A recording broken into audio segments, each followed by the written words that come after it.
Binahagi ang bahagi ng Visayas at Mindanao kasunod ng malakas na ulan. Sa Banga Aklan naman, isang truck ang tumirik nang subukan tumawid sa bahang kalsada. Narito ang unang balita. Alas 11 gabi Lubog sa tubig ang bahagi ng kalsadang yan sa Banga Aklan. Hindi makadaan ang mga motorista, kaya naipon ang mga sasakyan sa magkabilang bahagi ng National Highway habang hinihintay humupa ang tubig. Isang truck ang sumubok tawirin ng kalsada, pero hindi na siya nakaalis sa gitna. Nagtulungan ang mga residente at motorista para maialis doon ang truck. Hinila ang truck gamit ang lubid papunta sa mas ligtas na lugar.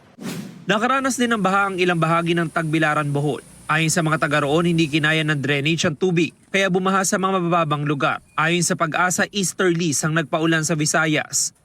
Hanggang dibdib naman ang baha sa Talisayan, Misamis Oriental nitong Sabado. Ayon sa Talisayan Municipal Disaster Risk Reduction and Management Office, alas 3 ng hapon nang biglang bumuhos ang malakas na ulan doon. Mabilis daw tumaas ang tubig.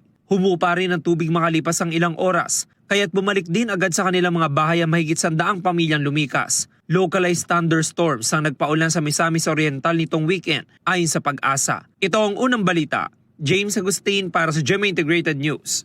Kapuso, huwag magpapahuli sa latest news and updates. Maging una ka sa balita at mag-subscribe sa YouTube channel ng GMA Integrated News.